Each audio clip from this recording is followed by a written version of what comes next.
श्री शिवाय नमस्तुभ्यम। दोस्तों, आप सभी लोग जानते हैं कि आज पंडित जी की बैतूल मध्य प्रदेश में मां ताप्ती शिव महापुराण कथा का आज दूसरा दिन था। और आज दूसरे दिन की मां ताप्ती शिव महापुराण कथा में पंडित जी ने कई सारे विशेष उपाय बताए हैं। अगर आप लोगों ने आज की कथा को नहीं सुन पाया है किसी कारणवश, तो हम आपको इस वीडियो में आज की कथा की सारी जानकारी देने वाले हैं। साथ ही में आज की कथा में कौन कौन से नए उपाय बताए गए हैं वो भी हम आपको इस वीडियो में बताने वाले हैं, क्योंकि दोस्तों आज सच में कई सारे उपाय पंडित जी ने अपनी कथा में आज दूसरे दिन की मां ताप्ती शिव महापुराण कथा में बताए हैं। तो सबसे पहले दोस्तों हम बात कर लेते हैं आज जो शुरुआत में ही कथा में पंडित जी ने बोला था। तो दोस्तों आप सभी लोग जानते होंगे कि पहले दिन की ही मां ताप्ती शिव महापुराण कथा में वहां पर शाम के समय बहुत तेज बारिश हो गई थी, जिसकी वजह से जो कथा का पंडाल था, कथा के पंडाल की पूरे आसपास की जगह में जो है कीचड़ हो गई, क्योंकि जहां पर यह कथा पंडाल लगाया गया है बड़ी जगह में, वहां पर जो है पूरे में मिट्टी है। मिट्टी होने की वजह से वहां पर पूरे में कीचड़ हो गई है। तो दोस्तों जो दूसरे दिन की कथा थी, तो पंडित जी ने यह बताया कि जो भी वहां के जजमान थे, उन्होंने जो है पंडित जी ने उन जजमानों से बोला कि अभी जो है यहाँ पर कथा कैसे हो पाएगी, क्योंकि भाई यहाँ पर लाखों लोग आते हैं और इतने कीचड़ में लाखों लोग कैसे कथा सुनेंगे और कैसे यहाँ पर लोगों के रहने की व्यवस्था होगी। पर दोस्तों जो बैतूल वासी थे, उन बैतूल वासियों ने जो है उन भक्तगणों के लिए सब कुछ खोल दिए। मतलब वहाँ के जो गोदाम थे, वहाँ के जो गेस्ट हाउस थे, वहाँ के जो आसपास के घर थे, सभी लोगों ने ये परमिशन दे दी कि आप हमारे घर में रह सकते हो। वहाँ पर जो शिव महापुराण कथा के भक्तगण कथा सुनने आए हैं बाहर से, ठीक है, उन सभी लोगों की व्यवस्था जो है यहाँ पर बैतूल वासियों ने बहुत अच्छे से कर दी है। जिसके बाद जो है पंडित जी ने कहा कि यहाँ पर कथा होना मुश्किल था, पर बैतूल वासियों के सहयोग से यहाँ पर कथा दूसरे दिन की ये कथा हो रही है। और दोस्तों अभी भी यहाँ पर बारिश का दौर लगा हुआ है और यहाँ पर जो मतलब जिस स्थल पर कथा हो रही है वहाँ पर जो है पूरे में बहुत कीचड़ हो चुकी है। और आज तो लोगों ने कीचड़ में बैठकर ही यहाँ पर जो है कथा सुनी है। ये होती है शिव महापुराण कथा की ताकत। शिव महापुराण के भक्तगण इन्हें कहते हैं, जो कि कीचड़ में बैठकर भी यहाँ पर कथा सुनने के लिए आज आए हुए थे। आप लोगों ने भी टीवी में ज़रूर देखा होगा। चलिए दोस्तों अब हम बात कर लेते हैं आज के विशेष उपायों के बारे में। दोस्तों सबसे पहले पंडित जी ने आज के विशेष उपायों के बारे में ये बताया, और ये जो उपाय हैं ये पहले नहीं बताए गए हैं, ये उपाय नए हैं। ये उपाय त्रिशूल के बखान के बारे में, मतलब जो आज के उपाय बताए गए हैं वो त्रिशूल के ऊपर बताए गए, जो भगवान शिव जी का त्रिशूल होता है ना, और जिस आकार में ये जो बैतूल का पंडाल है, आपने देखा होगा जिस आकार में बैतूल का पंडाल बनाया गया, ये भी एक त्रिशूल के आकार में ही बनाया गया। तो आज की कथा में पंडित जी ने यहाँ पर त्रिशूल के बारे में कुछ विशेष उपाय बताए गए हैं। दोस्तों अगर आप लोगों के ऊपर जो है यश कम हो रहा है, आपका यश कम हो रहा है, यश कहने का मतलब है कि आप उन्नति की ओर नहीं बढ़ पा रहे हैं, आप अपने जीवन में एक जगह थम से गए हैं, आपके जीवन में आपको उन्नति नहीं मिल पा रही है, आपका प्रमोशन नहीं हो पा रहा है, आप आगे नहीं बढ़ पा रहे हैं, आपका यश कम होता जा रहा है, या आपका कोई काम रुका हुआ है, तो उसके लिए आप इस विशेष उपाय को कर सकते हैं। करना क्या है दोस्तों, जब भी आप लोग प्रतिदिन शिव जी पर जल चढ़ाने जाते हैं, वो तो मतलब सभी लोग जाते हैं, बेलपत्र भी आप लोग समर्पित करते हैं, पर दोस्तों जब आप लोग शिवलिंग पर जल चढ़ा दें, जल चढ़ाने के बाद आपको अपने लोटा को जो है अपने घर खाली लेकर बिल्कुल भी नहीं आना है, भूल कर भी नहीं आना है, ठीक है। आपको करना क्या है कि जो लोटा आपने शिवलिंग पर जल चढ़ाया है, उसी चढ़े हुए जल को आपको क्या करना है, जलाधारी से जहाँ से जल गिरता है वहाँ से थोड़ा सा जल झील लेना है। भले ही आप 2-3 बूंद ही क्यों ना झूलो, पर थोड़ा सा जल आपको अपने लोटे में ज़रूर झेल कर लाना है। अब दोस्तों इस उपाय में आपको करना क्या है कि जो जल आपने जलाधारी से झेल लिया, भले ही वो थोड़ा सा ही जल क्यों ना हो, उस जल का आपको करना क्या है कि उसी कलश के अंदर, जल के अंदर आपको अपनी 3 उंगलियां डालनी है। वो 3 उंगलियां जिन 3 उंगलियों से आपको जो है त्रिपुंड बनाना होता है, ठीक है। मतलब अपने सीधे हाथ की हथेली की 3 उंगलियां ले लो जिससे आप लोग त्रिपुंड बनाते हो। उन 3 उंगलियों को जो है अपने कलश के अंदर डाल लो, अपने जल को उस 3 उंगलियों से स्पर्श करा लो, ठीक है, छुआ लो। छुआने के बाद भगवान शिव जी के मंदिर में जो भी त्रिशूल हो, उस त्रिशूल से जो है इन्हीं 3 उंगलियों को जिसमें आपने जल लगाया है उस त्रिशूल से स्पर्श करा लो, ठीक है। उस त्रिशूल को छुआकर उन्हीं 3 उंगलियों को वापस से अपने जल के कलश के अंदर छुआ लो, ठीक है। तो यहां पर क्या करना है, ये जल अब हो गया है आपका बहुत ही विशेष जल। आपको बस करना क्या है कि 3 उंगलियों को लेकर वापस पहले तो जल में जो है नीचे आपको छुआ लेना है, उन उंगलियों को निकालकर जो है त्रिशूल को छुआना है, त्रिशूल को छुआकर वापस से ये तीनों उंगलियां जो है आपको कलश के अंदर छुआ देना है, ठीक है। अब दोस्तों इस जल का आपको आचमन कर लेना है, या तो इस जल को ले जाकर आपको अपने घर में छिड़कना है। इससे आपके घर में सकारात्मकता आएगी, आप यश की ओर अग्रसर होंगे, मतलब आपके ऊपर यश आएगा, आपके पास यश आएगा, आप उन्नति की ओर अग्रसर होंगे। ये उपाय जो है यहाँ पर आपकी उन्नति के लिए, तो इस उपाय को भी आप लोग जरूर कर सकते हैं। उसके बाद दोस्तों दूसरा जो उपाय बताया है वो भी आप लोग जरूर सुनिए। दूसरा उपाय है कि जैसे कि कभी आप लोग शिव जी के मंदिर गए, आप शिव जी के लिए एक माला लेकर गए हैं, ठीक है, और आपने देखा कि भाई शिव जी का पूरा श्रृंगार हो चुका है, शिव जी पूरी तरीके से सज चुके हैं। सजने का मतलब है कि शिव जी पर बेलपत्र, शिव जी पर जल, शिव जी पर माला, शिव जी पर धतूरा, सब कुछ चढ़ चुका है, शिव जी का बहुत अच्छे तरीके से श्रृंगार हो गया है। अब भाई आप लोग जो है एक माला लेकर आए हैं, कभी ऐसा मतलब कोई संयोग बन जाए तो भाई आप इस संयोग को बिल्कुल मत छोड़ना। करना क्या है, उस वक्त आपको शिव जी का पूरा श्रृंगार हुआ हो और आप अपने साथ में एक माला लेकर आए हों, तो उस माला को आपको करना करना क्या है कि शिव जी के पास में जो त्रिशूल रखा हुआ हो, क्या करना है, शिव जी के पास में जो त्रिशूल रखा हुआ हो, आपको बस अपने साथ में लाई हुई माला को शिव जी पर ना चढ़ाते हुए उस त्रिशूल पर टांग देना है। या पंडित जी हों तो भाई वहाँ के जो ब्राह्मण जन हों उनसे बोल देना है कि वह आपकी माला को त्रिशूल पर टांग दें। अब दोस्तों इस त्रिशूल पर टांगने से होगा क्या कि भाई आपकी जो उन्नति है वो और तेज़ हो जाएगी। आप जो भी काम करते होंगे आपको उसमें सफलता बहुत जल्दी जल्दी मिलती जाएगी।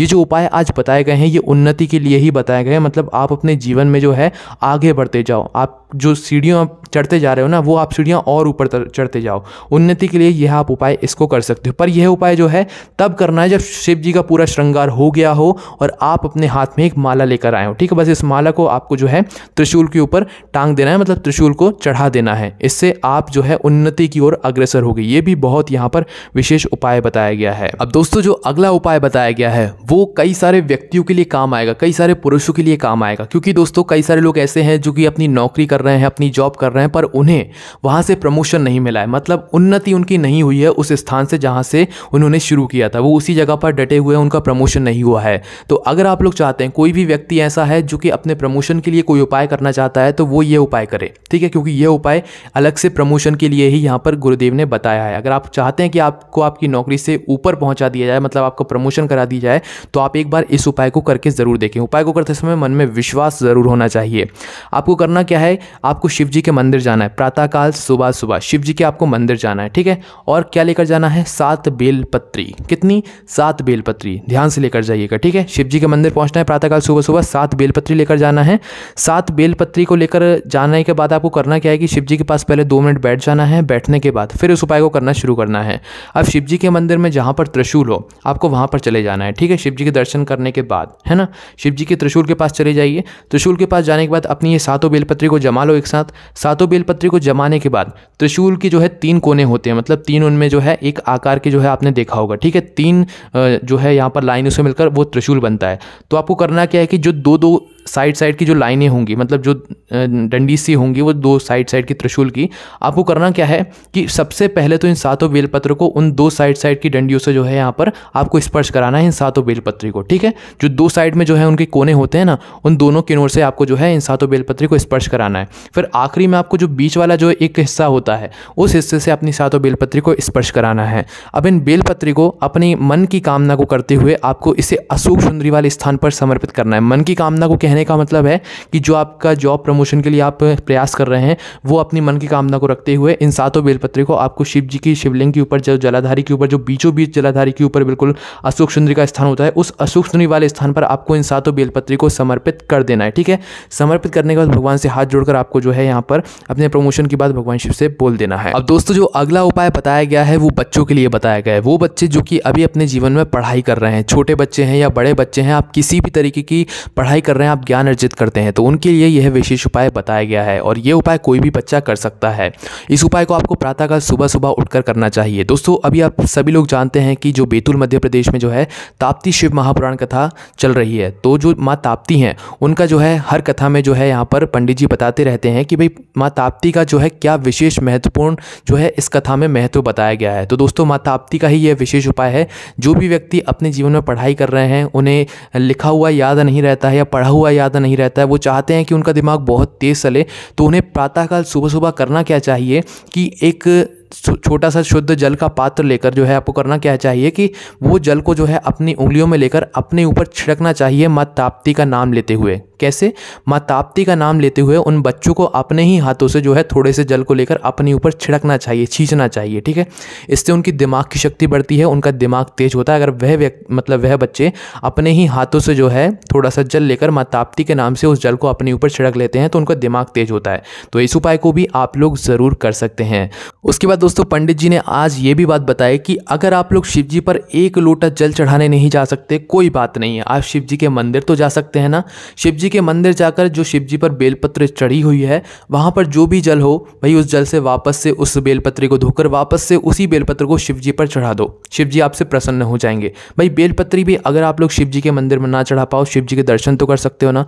शिव जी के दर्शन कर लो भाई, शिव जी के दर्शन करने से आपको उनका आशीर्वाद प्राप्त हो जाएगा। शिव जी के मंदिर के अंदर प्रवेश नहीं कर सकते, शिव जी की चौखट चौखट का दर्शन कर लो, शिव जी के चौखट के माथा टेक लो, भाई आपको शिव जी का जो है दर्शन हो जाएगा। भाई ये भी नहीं कर सकते तो भाई आप शिव जी के मंदिर के सामने से निकलो, तो भाई आपको क्या करना है, शिखर के दर्शन कर लेना है। किसके? जो शिव जी के मंदिर के ऊपर शिखर होता है ना, तो उसके दर्शन कर लेना है। इससे भी भगवान शिव का आशीर्वाद आपको प्राप्त होता है। ये भी ना कर सको तो भाई जब शिव जी के मंदिर के सामने से निकलो तो भगवान शिव जी को देखकर अपनी एक स्माइल दे दिया करो, मुस्कुरा जाया करो। बस भगवान शिव इसी में प्रसन्न हो जाते हैं और आपको वो सब दे देते हैं जो कि आपने जिसकी कल्पना भी नहीं करी हुई होती है। तो बस दोस्तों ये भी बात आज की कथा में बताई गई है कि आपको भगवान शिव जी को प्रसन्न करने के लिए ज़्यादा कुछ नहीं करना पड़ता है। छोटा सा काम भी, छोटी सी आपकी एक मुस्कुराहट भी भगवान शिव को जो है आपके ऊपर जो है मतलब प्रसन्न करा देती है, वो आपसे प्रसन्न हो जाते हैं। उसके बाद दोस्तों पंडित जी ने एक बात और यहाँ पर आप सभी लोगों को समझाने की कोशिश करी है। जैसे पति पत्नी है, ठीक है, अब जैसे पति है और पत्नी सामने खड़ी है, तो अगर पति को कोई काम पड़ा है तो भाई उस पति को जो है किसी और से वो काम को बोलने की आवश्यकता नहीं है। जब उसकी धर्म पत्नी उसके सामने खड़ी हुई है तो वो काम अपनी धर्म पत्नी से ही बोले, ठीक है। तत्पर खड़े रहना चाहिए अपने लोगों के लिए, जो आपके अपने हैं ना, उनके लिए आप लोग तत्पर खड़े रहा करो। ये बात आज की कथा में बताई गई है कि अगर पत्नी को कोई काम है और पति सामने है तो भाई वो काम पति को ही करना है, किसी और को नहीं करना है। और पति को कोई काम है, पत्नी सामने खड़ी है तो वो काम पत्नी को ही करना है, किसी और को नहीं करना है। अपने लोगों के लिए आपको तत्पर खड़े रहना है, ये बात आज की कथा में बताई गई है।